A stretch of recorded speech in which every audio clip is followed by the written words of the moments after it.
Yeah.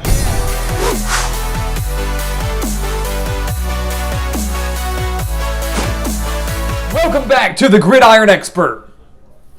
It has been nearly a month since the college football season ended with Georgia's national championship victory over Alabama.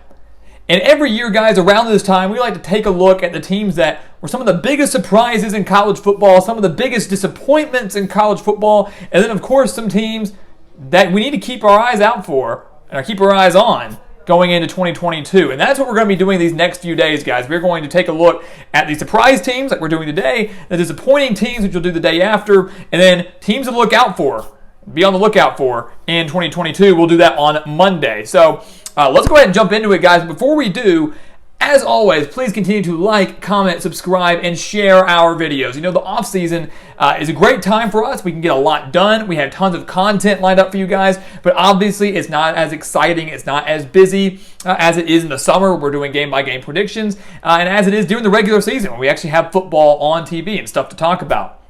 But the more you guys subscribe, the more you hit that like button, the more you share our videos, and just share the word of the Gridiron Expert, the more our channel can continue to grow, and the better we can be for you in the summer and, of course, in the regular season. So even just the smallest click of a button, guys, hitting that like button helps us out tremendously. So make sure to do that. Help us out. Help our channel grow so we can continue to bring you some of the best college football news, predictions, and analysis year-round.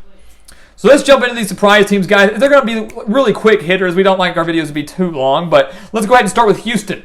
Over in the American Athletic Conference, the Cougars were a major shock this year, guys. 12-2, lone losses to Texas Tech in the season opener, and then the other loss to Cincinnati in the American Athletic Championship game. Only lost that game 35-20. So you do the math. They lost to Texas Tech, won 11 straight games before falling to Cincinnati, ultimately a college football playoff team, and then the Cougars beat Auburn 17-13 in the Birmingham Bowl, what I thought was one of the better bowl games of the postseason. Dana Holgerson's squad finished at 17th in the country, and they have a chance to be the highest-ranked Group of 5 champion going into 2022. I can tell you right now, they're going to be a team to look out for going into next year. They're going to be a team we talk about on Monday because the Cougars return a lot of their offensive experience, including quarterback Clayton Tune. This is the team that, with Cincinnati losing so much, could win the American and could be in contention for a New Year's Six bowl game. Over to Wake Forest. How about the Demon Deacons? You know, I think a lot of us thought they'd make a bowl game, anywhere between 6 to 8 wins, typically, for Dave Clawson and his squad. Well, the Demon Deacons crushed that. Started the season at 8-0, rose as high as number 9 in the country. Kind of fizzled out towards the end of the year, but still finished 11-3. They won the ACC Atlantic, made the ACC championship game, fell to Pittsburgh and Kenny Pickett in that game, and then ultimately won their bowl game over Rutgers 38-10. Obviously, they should have played Texas A&M. Were unable to do so due to COVID protocols. Rutgers filled that spot. The Demon Deacons got the win. They finished the season ranked 15th in the country. They returned Sam Hartman next year at quarterback, one of the better quarterbacks in the country going into next year, a quarterback that led an offense that scored at least 35 points in all but 2 games. And in those 2 games, one of them was to Pittsburgh in the championship game. The other was to Clemson in a loss to in Death Valley. So Dave Clawson's squad looking very, very good for 2022, guys, and absolutely an Atlantic title contender once again. Clemson had a down year, but now with the loss of their coordinators, could this be an opportunity for Wake Forest to maybe repeat as division champs? Keep an eye out for the Demon Deacons. Baylor, how about the Baylor Bears? 2-7 in 2020, first year under Dave Aranda. Then they go 12-2 in 2021. One of the bigger turnarounds in all of college football this last year. And it was just unreal to see the Baylor Bears and how well they were playing. This is one of the more balanced offenses in the country. Obviously had a very underrated defense. Dave Aranda, a brilliant defensive mind. This is a Baylor team, guys, that would have made the college football playoff had they not lost to TCU. If they don't lose to TCU 30-28, Baylor makes the college football playoff over Cincinnati. Because the Bears won the Big 12 championship game, beat Oklahoma State 21-16, literally inches away from losing that game. Literally a game of inches, guys. They took down the Cowboys, though, and then beat Ole Miss. Yes, that you can say all you want that Matt Corral got hurt, but still beat Ole Miss 21-7 in the Sugar Bowl, and Baylor finished the season at number 5 in the entire country. The future is very, very bright down in Waco. 2-7, 12-2, unbelievable turnaround, and Baylor a very, very, very fun team to watch and a Big 12 title contender once again next year. Michigan. You've got a blue blood college football program up there. We're listing them as a surprise team. How does that happen? Well, if you look at the most recent years from Michigan, how poorly they've played under Jim Harbaugh, how they've struggled to win the big games, struggled to take down their rival in Ohio State, struggle against Penn State and Michigan State and guys like that, blown opportunities left and right. It was kind of a surprise to see Michigan go 12-2 and make the college football playoff. It was a huge year for them. Huge year for them. Some people said 8-4. Some people said 6-6. No one saw Michigan making the college football playoff. And if you did, you're lying to yourself.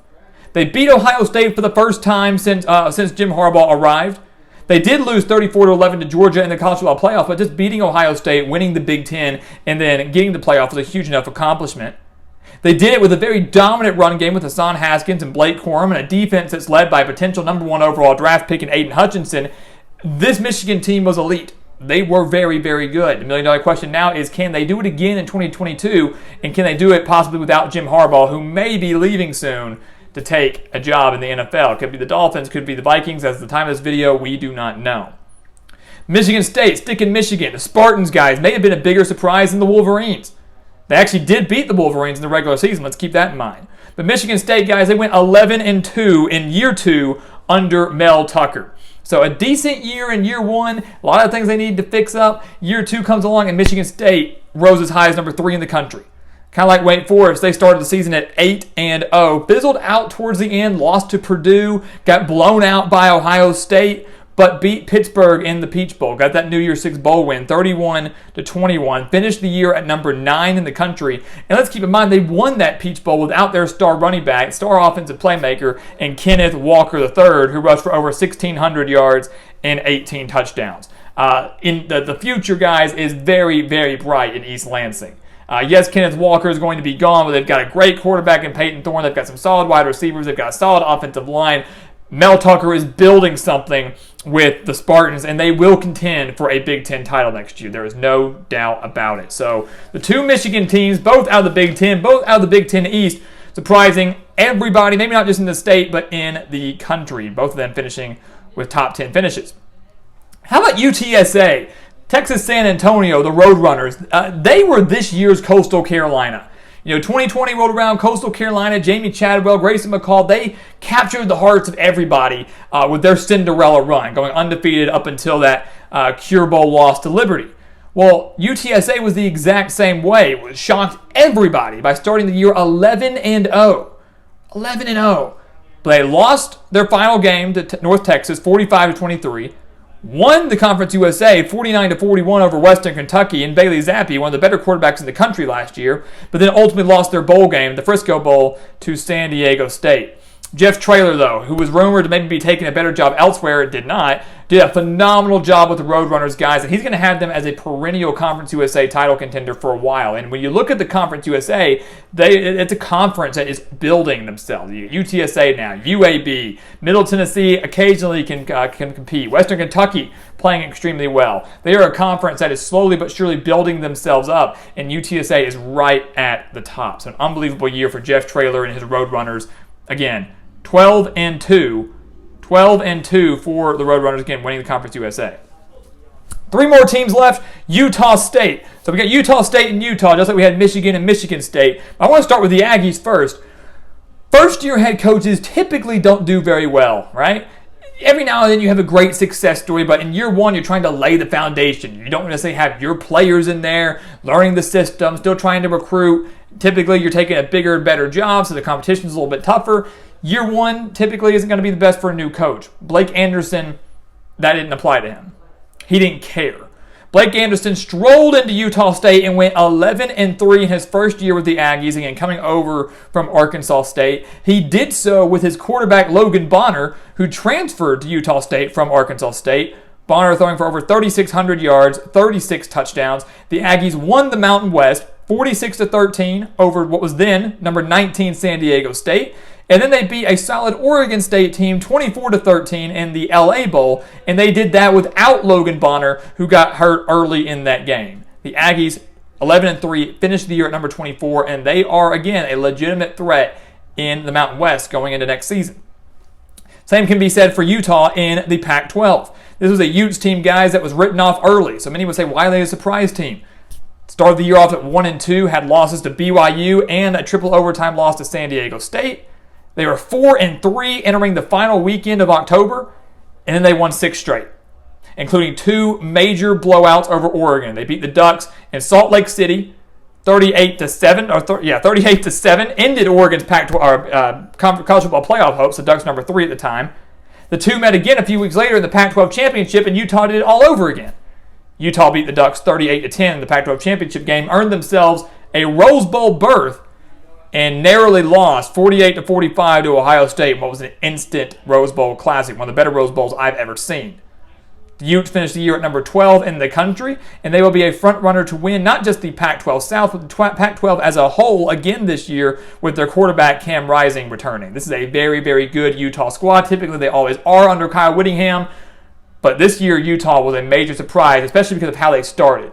They started so poorly, but finished very strong, and I think that shocked a lot of people. And then finally, the last surprise team we have here, Arkansas. How about the Razorbacks? They were a team that kind of like Baylor had a significant turnaround. 3-7 in 2020 in year 1 under Sam Pittman. In year 2 under Sam Pittman, Arkansas went 9-4.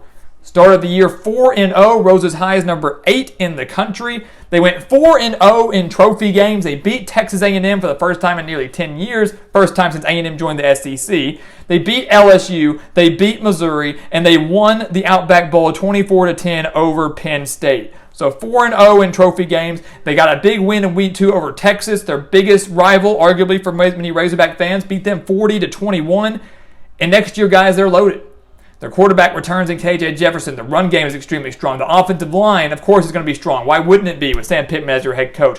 Pittman has dominated the transfer portal, bringing in guys left and right on the defensive side of the ball to replace a handful of key starters that departed. This is an Arkansas team, guys, that could be very scary and could be a legitimate SEC title contender in 2022. Do not sleep on the Hogs, who finished the season at number 21 and obviously have a very bright future as long as Sam Pittman is at the helm. So there you have it, guys. 9 surprise teams right here that kind of shocked us in 2021. Guys, that we said maybe they make a bowl game. Maybe they improve. But we didn't expect any of these teams to do as well as they did in 2021. So we want to hear from you. Do you agree with these 9 teams? If we do not, what are some other teams that shocked you in college football this last season? Leave those in the comments below. Who are some teams that you think we should look out for going into 2022? Leave those in the comments below, guys. We're going to be talking about that on Monday, but never too early to start looking ahead. So, surprise teams today. Stay tuned tomorrow for what we believe were the 2021 disappointments. Not nearly as fun or exciting, but of course something that we do need to talk about. So guys, as always, thank you so much for watching us here at the Gridiron Expert on YouTube. Make sure to continue to like, comment, subscribe, share our videos. Again, guys, you do that, hit that like button, leave some comments, share the videos. It helps our channel grow, gets us more exposure, and that helps us bring you better content year round. So help us out by doing that. And once again, guys, as always, thank you so much for watching, and we'll see you next time right here on the Gridiron Expert.